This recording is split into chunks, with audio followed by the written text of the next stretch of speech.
ஐநாவின் காலநிலை மாற்றம் தொடர்பான மாநாட்டில் கலந்து கொள்ள ஜனாதிபதி கோட்டபாய ராஜபக்ச ஸ்கொட்லாந்து பயணம். காணாமல் போனோர் விவகாரத்துக்கு விரைவில் பரிகாரம், அமைச்சர் டக்ளஸ் தேவானந்தாவுக்கு ஜனாதிபதி தெரிவிப்பு. வடக்கு வாழ் மக்களின் குடிநீர் பிரச்சினைக்கு தீர்வு வழங்கப்பட்டிருக்கிறது, ராஜாங்க அமைச்சர் சனத் நிசாந்த தெரிவிப்பு. திருப்திகரமான வரவு செலவு திட்டம் சமர்ப்பிக்கப்படும், நிதியமைச்சர் பசில் ராஜபக்ச நம்பிக்கை.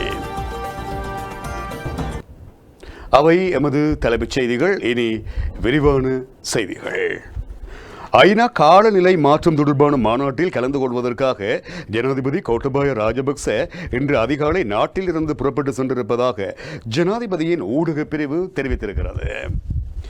ஐக்கிய ராச்சியத்தின் ஸ்கொட்லாந்தில் இடம்பெறவுள்ள ஐக்கிய நாடுகளின் காலநிலை மாற்ற உச்சி மாநாட்டில் கலந்து கொள்வதற்காக கட்டுநாயக்கா சர்வதேச விமான நிலையத்தின் ஊடாக இன்று அதிகாலை ஜனாதிபதி தலைமையிலான குழுவினர் நாட்டில் இருந்து புறப்பட்டிருக்கின்றார்கள் என ஜனாதிபதியின் ஊடகப் பிரிவு குறிப்பிட்டிருக்கிறது. 26வது காலநிலை மாற்ற மாநாடு இங்கிலாந்து அரசாங்கத்தால் ஸ்கொட்லாந்தின் கிளாஸ்கோவில் அக்டோபர் 31 முதல் நவம்பர் 12 வரை நடத்த ஏற்பாடு செய்யப்பட்டிருக்கிறது.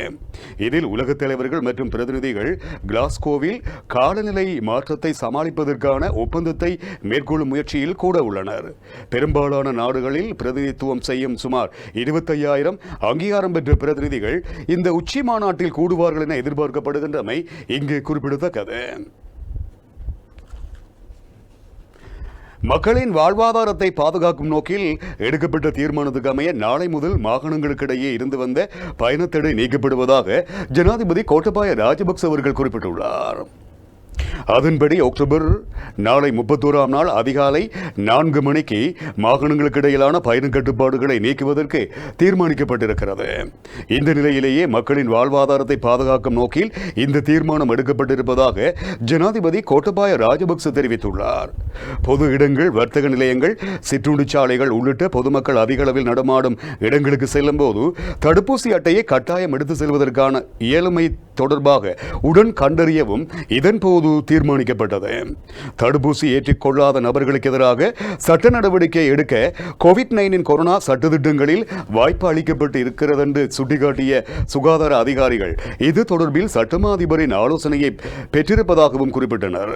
சுகாதார நிபுணர்களின் ஆலோசனைக்கு அமைய சுற்றுலாத்துறையை மேம்படுத்த அதிக அக்கறையுடன் அனைவரும் ஒத்துழைப்பு வழங்கி செயற்பட வேண்டும் என்றும் ஜனாதிபதி இதன்போது வலியுறுத்தினார். இதேவேளை கல்வி பொதுத்தராதர, உயர்தரம் மற்றும் சாதாரண தர மாணவர்களுக்கான பாடசாலை கல்வியை மீள ஆரம்பிக்க தீர்மானம் எடுக்கப்பட்டிருப்பதாகவும் தெரிவித்திருக்கின்றார். பொது இடங்கள், வர்த்தக நிலையங்கள், சிற்றுண்டிச்சாலைகள் உள்ளிட்ட சன நெரிசலான இடங்களில் தடுப்பூசி அட்டையை கட்டாயமாக்குவதற்கான இயலுமை தொடர்பில் ஆராய தீர்மானம் உள்ளிட்ட பல தீர்மானங்கள் இங்கே எட்டப்பட்டிருக்கின்றன. பல்கலைக்கழகங்களின் 1ஆம் ஆண்டு மாணவர்களின் கல்வி நடவடிக்கைகளை விரைவில் ஆரம்பிப்பது தொடர்பிலும் ஆராயுமாறு ஜனாதிபதி ஆலோசனை வழங்கியுள்ளார். எதிர்காலத்தில் இலங்கையில் நடத்தப்பட இருக்கின்ற சர்வதேச விளையாட்டுப் போட்டிகளை பார்வையிடுவதற்காக வெளிநாட்டு ரசிகர்கள் வருவதற்காக வாய்ப்பளித்தல் தொடர்பாக கலந்துரையாடப்பட்டிருக்கிறது. மேலும் அவர்களை உயிர் குமிழிக்குள் வைத்திருந்து தேவையான வசதிகளை வழங்க முடியும் என்று சுகாதாரத்துறையினர் எடுத்துரைத்திருக்கின்றமையும் இங்கு குறிப்பிடத்தக்கது. அதேபோன்று பொது இடங்கள், வர்த்தக நிலையங்கள், சிற்றுண்டிச்சாலைகள் உள்ளிட்ட சன நெரிசலான இடங்களில் தடுப்பூசி அட்டையை கட்டாயமாக்குவதற்கான இயலுமை தொடர்பிலும் ஆராய தீர்மானம் உள்ளிட்ட பல தீர்மானங்கள் எட்டப்பட்டிருக்கின்றன என்பதும் இங்கு குறிப்பிடத்தக்கது. காணாமல் போனோர் விவகாரத்துக்கு பரிகாரம் காண்பது தொடர்பாக அமைச்சர் டக்ளஸ் தேவானந்தாவுடன் கலந்துரையாடி இருக்கின்ற ஜனாதிபதி கோட்டபாய ராஜபக்ச காணாமல் போனோரின் உறவினர்களுடனான சந்திப்புக்கான ஏற்பாடுகளை மேற்கொள்ளுமாறும் தெரிவித்திருக்கின்றார். ஜனாதிபதிக்கும் கடற்றொழில் அமைச்சருக்கும் இடையில் இடம்பெற்ற விசேட சந்திப்பின் போது ஜனாதிபதியினால் மேற்குறிப்பிட்ட விடயம் தெரிவிக்கப்பட்டிருக்கிறது. காணாமல் போனோரின் விவகாரத்துக்கு தீர்வு காணப்படல் வேண்டும் என்று அமைச்சர் டக்ளஸ் தேவானந்தாவினால் வலியுறுத்தப்பட்டு வந்த நிலையில் ஜனாதிபதி மற்றும் பிரதமர் ஆகியோர் காணாமல் போனோரின் உறவினர்களை சந்திப்பதற்கு ஏற்பாடு செய்யுமாறு அமைச்சர் டக்ளஸ் தேவானந்தாவிடம் கேட்டிருந்தனர். அதன் அடிப்படையில் கடந்த சில மாதங்களுக்கு முன்னர் ஏற்பாடுகள் மேற்கொள்ளப்பட்ட போதிலும் கோவிட்-19 கொரோனா பரவல் ஏற்படுத்திய அசாதாரண நிலைமையினால் குறித்த சந்திப்புக்கான தேதி தீர்மானிக்கப்படாமல் இருந்தது. இந்த நிலையில் நேற்றைய சந்திப்பில் குறித்த விவகாரம் தொடர்பாக கடற்றொழில் அமைச்சருடன் கலந்துரையாடிய ஜனாதிபதி காணாமல் போனோரின் உறவினர்களின் விவகாரத்தினை தீர்த்து வைக்கும் வகையிலான கலந்துரையாடல்களுக்கு ஏற்பாடுகளை மேற்கொள்ளுமாறு தெரிவித்திருக்கின்றார். உறவுகள் காணாமல் போனதினால் ஏற்பட்டிருக்கின்ற வாழ்வாதார பிரச்சனைகளை கவனத்தில் எடுத்து அவற்றினை தீர்ப்பதற்கும் தேவையான பரிகாரங்களை வழங்குவதற்கும் தயாராக இருப்பதாக ஜனாதிபதி கோட்டபாய ராஜபக்ச இதன்போது அமைச்சர் டக்ளஸ் தேவானந்தாவிடம் தெரிவித்திருக்கின்றமை இங்கு குறிப்பிடத்தக்கது. வடக்கு வாழ் மக்கள் கடந்த பல வருடங்களாக முகம் கொடுத்து வருகின்ற குடிநீர் பிரச்சினைக்கு தீர்வாக கடல் நீரிலிருந்து தூய குடிநீரை பெற்றுக்கொள்ளும் வேலை திட்டத்தினை ஆரம்பித்தல் மற்றும் நைனாதீவு நீர் சுத்திகரிப்பு நிலையத்தினை மக்கள் மயப்படுத்தும் நிகழ்வு அண்மையில் இடம்பெற்றிருப்பதாக கிராமிய மற்றும் பிரதேச குடிநீர் வழங்கல் கருத்திட்டங்கள் அபிவிருத்தி ராஜாங்க அமைச்சர் சனத் நிசாந்த் தெரிவித்திருக்கின்றார். இதுவரை யாழ் மாவட்டத்தில் பொதுமக்களில் 14% யாழ்ப்பாண நகரத்தில் 4% மாத்திரம் மட்டுப்படுத்தப்பட்டிருந்த நீர் வழங்கல் முறைக்கு பதிலாக இந்த வேலை திட்டத்தின் ஊடாக யாழ்ப்பாணத்தில் வாழும் அனைத்து பொதுமக்களுக்கும் சுத்தமான குடிநீர் கிடைக்கும் எனவும் நைனாதீவு உட்பட 3 தீவுகளில் வாழும் மக்களுக்காக நிர்மாணிக்கப்பட்ட நீர் சுத்திகரிப்பு நிலையத்தினை மக்கள் மயப்படுத்தினால் 3000 குடும்பங்களுக்கு சுத்தமான குடிநீர் கிடைப்பதாகவும் ராஜாங்க அமைச்சர் சுட்டிக்காட்டினார். அரசாங்க தகவல் திணைக்களத்தினால் ஏற்பாடு செய்யப்பட்டிருந்த வடக்கில் தாகத்துக்கு முற்றுப்புள்ளி என்ற தலைப்பில் இடம்பெற்ற ஊடக சந்திப்பில் கலந்து கொண்ட போதே ராஜாங்க அமைச்சர் இவ்வாறு தெரிவித்தார். நைனாதீவு நீர் சுத்திகரிப்பு நிலையத்திலிருந்து கடல் நீரினை சுத்தமான குடிநீராக மாற்றுவதற்காக ஒரு கியூபிக் மீட்டர் நீருக்கு, அதாவது 1000 லிட்டர் நீருக்கு 120 ரூபாய் நிதி செலவாகிறது. எனினும் அச்சுத்தமான நீரானது ஒரு கியூபிக் மீட்டரானது 10 ரூபாவுக்கே பொதுமக்களுக்கு பெற்றுக் கொடுக்கப்படுகிறது. எனினும் 2 குளத்திலிருந்து நீரினை பெற்று வடக்கு வாழ் மக்களுக்கு பெற்றுக் கொடுக்க முடிந்தால் இதனை விடவும் குறைந்த தொகைக்கு சுத்தமான நீரினை பொதுமக்களுக்கு பெற்றுக் கொடுக்க முடியும்.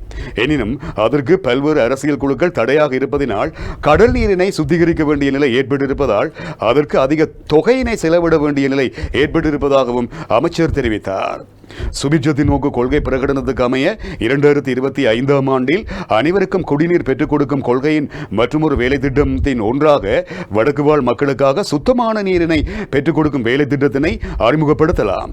இலங்கையில் சுத்தமான குடிநீரின்றி வாழும் 46.6% அடுத்து வரும் 3 வருடங்களுக்குள் சுத்தமான குடிநீர் பெற்றுக் கொடுக்கப்பட்டு பூர்த்தி செய்யப்படும் எனவும் ராஜாங்க அமைச்சர் குறிப்பிட்டிருக்கின்றார். இதற்காக நீர் வழங்கல் அமைச்சினால் சுத்தமான குடிநீர் தேவைக்கு தீர்வுகள் பெற்றுக் கொடுக்கும் நேர்த்தியான திட்டம் ஒன்று முன்னெடுக்கப்பட்டு வருகிறது. குடிநீர் தேவையினை பூர்த்தி செய்வதற்காக துரித தீர்வுகள், நடுத்தர தீர்வுகள் மற்றும் நீண்டகால தீர்வுகள் என தீர்வுகளை இனம் கண்டு தீர்வுகள் வழங்கப்பட்டு வருகின்றன.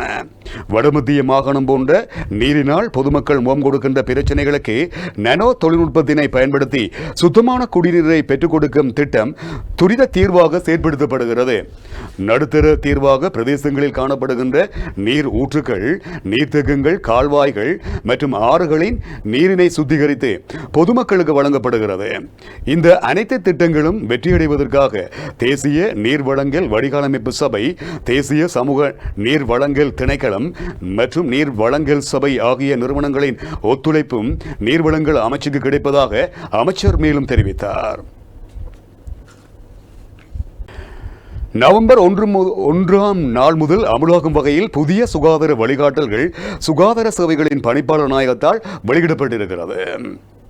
இதற்கமைய நவம்பர் 16ஆம் நாள் முதல் சாதாரண தர, உயர்தர பிரத்யேக வகுப்புகளை 50% திறனில் நடத்த அனுமதி வழங்கப்பட்டிருக்கிறது. மற்றும் ஒரு நேரத்தில் உணவு விடுதிகளுக்குள் அதிகபட்சமாக 75 பேரும் வெளியே 100 பேரும் உணவருந்த அனுமதிக்கப்படுவார்கள். அத்துடன் சுகாதார சேவைகள் பணிப்பாளர் நாயகம் வழங்கிய தொடர் அறிவுறுத்தல்களின் படி கண்காட்சிகள் மற்றும் மாநாடுகள் நவம்பர் 1ஆம் நாள் முதல் அனுமதிக்கப்படும் எனவும் தெரிவிக்கப்பட்டிருக்கிறது என்பதும் இங்கு குறிப்பிடத்தக்கது.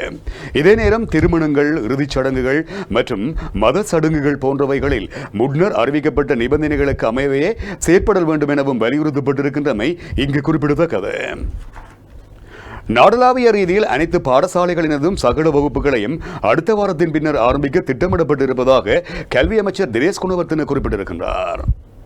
கண்டியில் மெல்பத்து மற்றும் அஸ்கிரிய பீடாதிபதிகளை நேற்று சந்தித்ததின் பின்னர் ஊடகங்களுக்கு கருத்து தெரிவிக்கும் போதே அவர் இவ்வாறு குறிப்பிட்டிருக்கின்றார். தற்போது மாணவர்களுக்கான தடுப்பூசி செலுத்தும் நடவடிக்கைகள் முன்னெடுக்கப்பட்டு வருவதோடு பாடசாலைகளில் சுத்திகரித்தல் செயற்பாடுகளும் முன்னெடுக்கப்பட்டு வருகின்றன. நாட்டில் கோவிட்-19 பரவல் ஒப்பீட்டளவில் கட்டுப்பாட்டுக்குள் கொண்டுவரப்பட்டிருக்கிறது.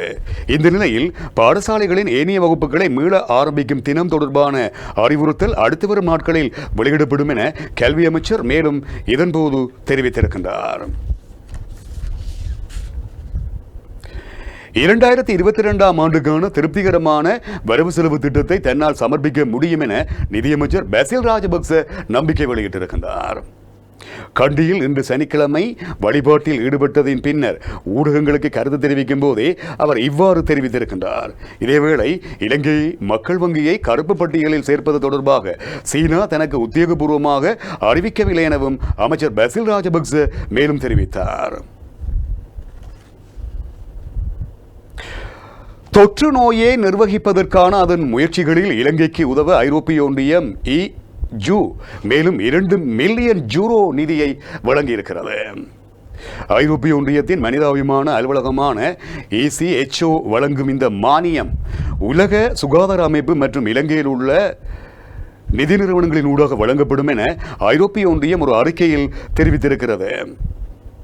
இந்த புதிய உதவித்தொகையானது கோவிட்-19 கொரோனா வைரஸ் தொற்று நோய்க்கு ஐரோப்பிய ஒன்றியத்தின் உலகளாவிய பிரதிபலிப்பின் ஒரு பகுதியாகும் என்றும் இது இலங்கையில் உலக சுகாதார அமைப்புடனான தற்போதைய பங்காளித்துவத்தை நிறைவு செய்கிறது என்றும் இலங்கைக்கான ஐரோப்பிய ஒன்றிய தூதுக்குழுவின் தூதுவர் டெனிஸ் சாய்பி தெரிவித்திருக்கின்றார். நாட்டின் சனத்தொகையில் 70% தடுப்பூசிகள் ஏற்றப்பட்டிருப்பதாக சுகாதார அமைச்சர் கெகலிய ரம்புக்வெல தெரிவித்திருக்கின்றார். இலங்கை மற்றும் மாலத்தீவுகளுக்கான ஐரோப்பிய ஒன்றிய தூதுவருடனான சந்திப்பின் போதே அமைச்சர் அவர்கள் இவ்வாறு தெரிவித்திருக்கின்றார். இதேவேளை நாட்டில் 30 வயதுக்கு மேற்பட்ட அனைவருக்கும் தடுப்பூசி ஏற்றப்பட்டிருக்கிறது. 20 வயதுக்கும் 29 வயதுக்கும் இடைப்பட்ட இளைஞர் சமூகத்தில் 60% தடுப்பூசி ஏற்றப்பட்டிருக்கிறது. 15 வயதுக்கும் 19 வயதுக்கும் இடைப்பட்ட 32% தடுப்பூசி ஏற்றப்பட்டிருப்பதாகவும் அமைச்சர் தெரிவித்தார். இதே நேரம் இலங்கைக்கு நாளாந்தம் 4 லட்சம் தடுப்பூசிகள் கிடைப்பதாகவும் சுகாதார அமைச்சர் மேலும் தெரிவித்தார். உடனடியாக அமுலாகும் வகையில் சிறுவர்கள் மற்றும் மகளிர் போலீஸ் பணியகத்தை 2 பிரிவுகளாக ஸ்தாபிக்க தீர்மானிக்கப்பட்டிருக்கிறது. சிறுவர்கள் மற்றும் பெண்களின் பாதுகாப்பு தொடர்பில் ஏற்பட்டிருக்கின்ற இன்னல்களை கருத்தில் கொண்டு இந்த தீர்மானம் மேற்கொள்ளப்பட்டிருக்கிறது. இதற்கமைய பிரதி போலீஸ் மா அதிபர் ஒருவரின் கண்காணிப்பின் கீழ் இதுவரை இயங்கிய சிறுவர் மற்றும் மகளிர் பணியகம் 2 பிரிவுகளாக செயற்பட இருக்கிறது. அதில் ஒரு பிரிவு சிறுவர்கள் மற்றும் பெண்களின் சட்டத்திட்டங்களை பாதுகாக்கும் நோக்கில் செயற்பட இருக்கிறது. அந்த பிரிவுக்கு தனியாக பிரதி காவல்துறை மா அதிபர் மற்றும் பணிப்பாளர் ஆகியோர் நியமிக்கப்பட உள்ளனர். அத்துடன் சிறுவர் மற்றும் பெண்கள் தொடர்பில் முன்வைக்கப்படும் துஷ்பிரயோகம் உள்ளிட்ட தவறுகள் குறித்து விசாரணை செய்வதற்காக தனியான பிரிவு ஒன்று ஸ்தாபிக்கப்பட்டிருக்கிறது. எதிர்வரும் நவம்பர் மாதம் 1ஆம் நாள் முதல் அந்த பிரிவுகளை செயற்படுத்த நடவடிக்கை எடுக்குமாறு போலீஸ் மா அதிபர் சந்தன விக்ரமரட்ன ஆலோசனை வழங்கியிருக்கின்றார். நாட்டில் கடந்த 2 ஆண்டுகளில் மனரீதியில் பாதிக்கப்பட்ட சிறுவர்கள் மற்றும் இளைய சமுதாயத்தினரின் எண்ணிக்கை 20% அதிகரித்திருக்கிறது என சுகாதாரத்துறை அதிகாரிகள் தெரிவித்திருக்கின்றார்கள்.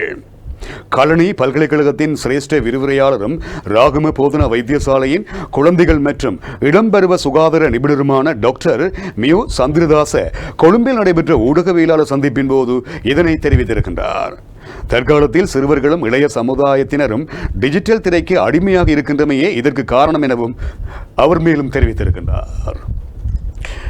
புலம்பெயர்ந்த தமிழர்களுடன் பேச்சுவார்த்தைகளை மேற்கொள்ளுமாறு வெளிவிவகார அமைச்சர் பேராசிரியர் GL பீரிஸை ஜனாதிபதி கேட்டிருக்கின்றார். இதன் அடிப்படையில் ஜனாதிபதி தன்னை புலம்பெயர்ந்த தமிழர்களுடன் பேச்சுவார்த்தைகளை மேற்கொள்ளுமாறு கேட்டுக்கொண்டார் என வெளிவிவகார அமைச்சர் தெரிவித்திருக்கின்றார் என வெளிவிவகார அமைச்சர் தெரிவித்திருக்கிறது. அரசாங்கம் தமிழ் தேசிய கூட்டமைப்பை தொடர்பு கொள்ள முயல்கிறது எனவும் வெளிவிவகார அமைச்சர் தெரிவித்திருக்கிறது. அரசாங்கம் பயங்கரவாத தடை சட்டத்தின் கீழ் தடுத்து வைக்கப்பட்டிருந்த சந்தேக நபர்கள் சிலரை விடுதலை செய்திருக்கிறது. பயங்கரவாத தடை சட்டத்தில் குறிப்பிடத்தக்க மாற்றங்களை மேற்கொள்கிறது எனவும் வெளிவிவகார அமைச்சர் தெரிவித்திருக்கின்றார். பிரித்தானிய வெளிவிவகார பொதுநிலவாய அமைச்சர் எலிசபெத் டிரஸ்ஸினை சந்தித்த வேளை அமைச்சர் இதனை தெரிவித்திருக்கின்றார். நாட்டில் கனிய எண்ணெய் துறைமுகம், தொடருந்து, அஞ்சல், வங்கி முதலான சேவைகளை அத்தியாவசிய சேவைகளாக பிரகடனப்படுத்தி விசேட வர்த்தமானி அறிவிப்பொன்று வெளியாகியுள்ளது. ஜனாதிபதியினால் நேற்றைய தினம் குறித்த வர்த்தமானி அறிவித்தல் வெளியிடப்பட்டிருக்கிறது. இதேவேளை வடமாகாணத்தின் புதிய ஆளுநராக ஜீவன் தியாகராசா நியமிக்கப்பட்டமை தொடர்பான அதிவிசேட வர்த்தமானி அறிவித்தலும் வெளியிடப்பட்டிருக்கிறது. நாட்டின் அனைத்து பகுதிகளுக்கும் எதிர்வரும் திங்கட்கிழமை சேதன பசலை விநியோகிக்கப்படும் என கமநல சேவைகள் திணைக்களம் தெரியப்படுத்தியிருக்கிறது. அம்பாறை மாவட்ட விவசாயிகளுக்கான சேதனை பசலை நேற்று முதல் விநியோகிக்கப்படுவதாக கமநல சேவைகள் பணிப்பாளர் நாயகம் AHML அபேரட்னு குறிப்பிட்டிருக்கின்றார். இதன் கீழ் KCL திரவ உரம் மற்றும் நெனோ நைட்ரஜன் உரம் ஆகியன விவசாயிகளுக்கு இலவசமாக பகிர்ந்தளிக்கப்படுவதாகவும் அவர் மேலும் தெரிவித்திருக்கின்றார். பட்டதாரிகளுக்கான வெற்றிடங்கள் தொடர்பில் அரச நிறுவனங்களில் இருந்து தகவல்கள் சேகரிக்கப்பட்டிருப்பதாக பொதுச்சேவைகள், மாகாண சபைகள் மற்றும் உள்ளூராட்சி அமைச்சின் செயலாளர் JJ ரட்னசிறி தெரிவித்திருக்கின்றார். அரசு நிறுவனங்களில் உள்ள வெற்றிடங்கள் மற்றும் நிரந்தர நியமனம் பெற்ற ஊழியர்களின் எண்ணிக்கை குறித்து ஆராய்வதில் அதிக கவனம் செலுத்தப்பட்டிருப்பதாகவும் அவர் மேலும் தெரிவித்திருக்கின்றார். அரசு சேவையில் பயிற்சி பெறுவதற்காக ஆட்சேர்ப்பு செய்யப்பட்ட பயிலுனர் பட்டதாரிகளுக்கு நிரந்தர நியமனங்களை வழங்குவதற்காக இந்த தகவல் சேகரிக்கப்படுகிறது. இதுவரை 58,000க்கும் மேற்பட்ட பட்டதாரிகள் அரசு சேவையில் பயிற்சியாளர்களாக நியமிக்கப்பட்டிருக்கின்றமை இங்கு குறிப்பிடத்தக்கது. பயிற்சிக்காக ஆட்சேர்ப்பு செய்யப்பட்ட பட்டதாரிகளை அரசு சேவையில் நிரந்தர பதவிகளுக்கு நியமிக்க அமைச்சரவை அண்மையில் தீர்மானித்ததாகவும் அதற்கமைய அவர்களுக்கு துரிதமாக நிரந்தர நியமனம் வழங்க நடவடிக்கை எடுக்கப்படும் எனவும் அமைச்சின் செயலாளர் JJ ரட்னசிறி மேலும் தெரிவித்திருக்கின்றார். விளையாட்டுத்துறை பொருளாதாரமாக அடுத்து வரும் 5 வருட காலப்பகுதிக்குள் $1 பில்லியன் ஈட்ட இருப்பதாக அமைச்சர் நாமல் ராஜபக்ச குறிப்பிட்டிருக்கின்றார். சுற்றுலாத்துறையுடன் விளையாட்டுத்துறையை இணைக்கும் புதிய வேலை திட்டம் முன்னெடுக்கப்பட இருக்கிறது. மகியங்கனை பிரதேசத்தில் விளையாட்டுப் பொருள் உற்பத்தி கிராமம் ஸ்தாபிக்கப்படும் என்றும் அவர் கூறினார்.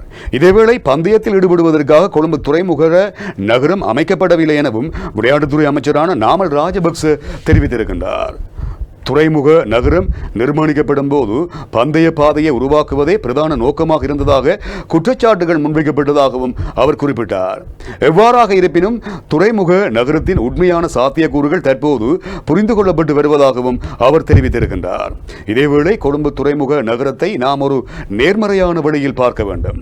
இலங்கை அடுத்த 5 ஆண்டுகளில் விளையாட்டு ஊடாக $1 பில்லியன் திரட்ட இலக்கு நிர்ணயித்திருக்கிறது. தற்போதைய அரசாங்கம் விளையாட்டு போட்டிகள் ஊடாக பண மழையை பொழிய பார்க்கிறது. இது அதிகளவு சுற்றுலா பயணிகளை நாட்டுக்கு உள்ளீர்க்க உதவும் எனவும் அவர் மேலும் தெரிவித்திருக்கின்றார். தனியார் பயணிகள் போக்குவரத்து சேவையில் ஈடுபடும் சாரதிகளும் நடத்துனர்களும் முழுமையாக தடுப்பூசி ஏற்றிக் கொண்டிருப்பது கட்டாயமாக்கப்பட்டிருக்கிறது. தடுப்பூசி அட்டையை சோதனை செய்வதற்குரிய ஏற்பாடுகள் முன்னெடுக்கப்பட்டிருப்பதாக தேசிய போக்குவரத்து ஆணைக்குழுவின் தலைவர் கொமாண்டர் நிலான் மிரேண்டா குறிப்பிட்டிருக்கின்றார். பயண கட்டுப்பாடு தளர்த்தப்படுவதுடன் நாளை மறுதினம் 1ஆம் நாள் தொடக்கம் மாகாணங்களுக்கு இடையிலான பேருந்து சேவைகள் முன்னெடுக்கப்படுவதாகவும் அவர் கூறினார். இந்தியாவில் இருந்து இறக்குமதி செய்யப்பட்ட நாட்டு அரிசி 1 கிலோகிராம் 98 ரூபாவுக்கு சந்தைக்கு விநியோகிப்பதற்கு வந்திருப்பதாக சதோச நிறுவனத்தின் தலைவர் ஓய்வு பெற்ற ரியர் அட்மிரல் ஆனந்த பீரிஸ் குறிப்பிட்டிருக்கின்றார். சுங்கத்தின் சோதனை நடவடிக்கைகளின் பின்னர் இதுவரையில் நாட்டரிசி அடங்கிய 9 கொள்கலன்கள் தமது நிறுவனத்துக்கு கிடைத்திருப்பதாகவும் அவர் கூறினார். இதனூடாக நுகர்வோருக்கு நியாயமான விலையில் அரிசியை விற்பனை செய்யும் நடவடிக்கைகள் மேலும் விஸ்தரிக்கப்பட்டிருப்பதாகவும் அவர் மேலும் தெரிவித்தார். யாழ்ப்பாணம் மாவட்டத்தில் அத்தியாவசிய பொருட்கள் தட்டுப்பாடின்றி கிடைப்பதற்குரிய ஏற்பாடுகளும் முன்னெடுக்கப்பட்டிருப்பதாக யாழ்ப்பாணம் மாவட்ட அரசாங்க அதிபர் தெரிவித்திருக்கின்றார். மேலும் யாழ்ப்பாணம் மாவட்டத்தில் தற்பொழுது COVID-19 தொற்று நிலைமையானது சற்று குறைவடைந்திருக்கின்ற நிலையே காணப்படுவதாகவும் அவர் குறிப்பிட்டிருக்கின்றார். இருந்த போதிலும் நேற்றைய தினம் கிடைத்த PCR பரிசோதனை அடிப்படையில் யாழ்ப்பாணம் மாவட்டத்தில் 63 பேருக்கு தொற்று உறுதி செய்யப்பட்டிருக்கிறது. யாழ் மாவட்டத்தில் இன்று வரை 17,664 பேர் COVID-19 கொரோனா தொற்றுக்குள்ளாகி இருக்கின்றார்கள். இன்று வரை 452 COVID-19 கொரோனா மரணங்கள் பதிவாகி இருக்கின்றன. தொற்றிலிருந்து குணமடைந்தோருடைய எண்ணிக்கை கணிசமாக உயர்வடைந்து காணப்படுகிறது. அத்துடன் இன்று வரை COVID-19 கொரோனா தொற்றுக்குள்ளாகி 17,500 பேர் குணமடைந்திருக்கின்றார்கள்.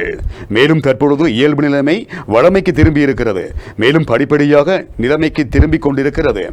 தனியார் கல்வி நிறுவனங்கள் மற்றும் ஏனைய வழிபாட்டு ஸ்தலங்களுக்குமான அனுமதி வழங்கப்பட்டிருக்கிறது. ஆகவே மக்கள் சற்று அவதானமாக தொடர்ந்தும் சுகாதார நடைமுறையினை பின்பற்றி செயற்படுவது அவசியமாகும். ஆரம்ப பிரிவு பாடசாலைகள் ஆரம்பமாகி நடைபெற்று வருகிறது. ஆரம்ப பிரிவு பாடசாலைகள் யாழ்ப்பாணம் மாவட்டத்தில் ஆரம்பித்த போது மாணவர்கள் எண்ணிக்கை சற்று குறைந்து காணப்பட்டது. எனினும் தற்போது அதிகரித்து காணப்படுகிறது. எதிர்வரும் காலத்தில் கல்வி நடவடிக்கைகளை முன்னெடுத்துச் செல்வதற்கு ஏதுவாக விடயங்கள் சம்பந்தப்பட்ட தரப்பினரால் முன்னெடுக்கப்படுகிறது எனவும் அவர் மேலும் தெரிவித்திருக்கின்றார்.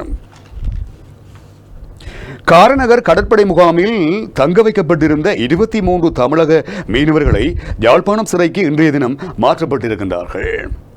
கடந்த 11ஆம் நாள் இலங்கை கடற்பரப்பில் அத்துமீறி மீன்பிடித்த 23 மீனவர்களையும் அவர்களது 2 படகுகளையும் இலங்கை கடற்படையினர் கைது செய்து காங்கேசன்துறை கடற்படை முகாமில் தங்க வைத்திருந்தனர். இதனிடையே இந்த வழக்கு விசாரணைக்கு வந்தபோது வழக்கை விசாரித்த பருத்தித்துறை நீதிவான் மீனவர்கள் அனைவரினதும் விளக்கமறியலையும் 2 வாரங்களுக்கு நீடிக்க உத்தரவிட்டிருக்கின்றார். இந்த நிலையில் கடற்படை முகாமில் உள்ள மீனவர்கள் 23 பேரையும் யாழ்ப்பாணம் சிறைக்கு மாற்றக்கோரி யாழ்ப்பாணம் மாவட்ட நீரியல் வளத்துறை அதிகாரிகள் மனு அளித்திருந்தனர். அந்த மனுவை விசாரித்த நீதிபதி மீனவர்கள் 23 பேரையும் யாழ்ப்பாணம் சிறையில் அடைக்க உத்தரவிட்டார். மேலும் இந்த வழக்கில் ஆஜரான இந்திய துணை தூதரக அலுவலக சட்டத்தரணி மீனவர்கள் 23 பேரையும் தூதரக அதிகாரிகள் நேரில் சந்தித்து தமிழகத்தில் உள்ள மீனவர்களின் உறவினர்களிடம் தொலைபேசி வாயிலாக பேச ஏற்பாடு செய்ய வேண்டும். மீனவர்களுக்கு தேவையான அத்தியாவசிய பொருட்களை தூதரக அதிகாரிகள் வழங்க நீதிபதியிடம் அனுமதி கேட்கப்பட்டது. அதற்கு பருத்தித்துறை நீதிமன்ற நீதிபதி வரும் 1ஆம் நாள் மீனவர்களை இந்திய துணை தூதரகம் சார்பில் யார் நேரில் சந்திக்கின்றார்கள் என்ற விபரத்தை நீதிமன்றத்தில் தெரிவிக்கும்படி நீதிபதி உத்தரவிட்டிருந்த நிலையில் இன்றைய தினம் யாழ்ப்பாணம் சிறைச்சாலைக்கு மாற்றப்பட்டமை இங்கு குறிப்பிடத்தக்கது. யாழ்ப்பாணம் ஊர்காவற்றுறை ஆதார வைத்தியசாலையானது தொடர்ச்சியாக 2வது தடவையும் தேசிய ரீதியில் வெளிநோயாளர் காயம் தொடர்பான கண்காணிப்புக்காக முதல் இடத்தையும் விடுதி நோயாளர் பிரிவில் 3ஆம் இடத்தையும் பெற்றிருக்கிறது. நேற்றைய தினம் கொழும்பு சுதந்திர சதுக்கத்தில் நடைபெற்ற விருது வழங்கும் விழாவில் மேற்குறிப்பிட்ட பிரிவுகளில் 2020ஆம் ஆண்டுக்கான 2ஆம் நிலை பராமரிப்பு வைத்தியசாலைகளில் ஊர்காவற்றுறை வைத்தியசாலை அதிக இலங்கை ரீதியில் விருதுகளை பெற்றுக் கொண்டிருக்கின்றமை இங்கு குறிப்பிடத்தக்கது.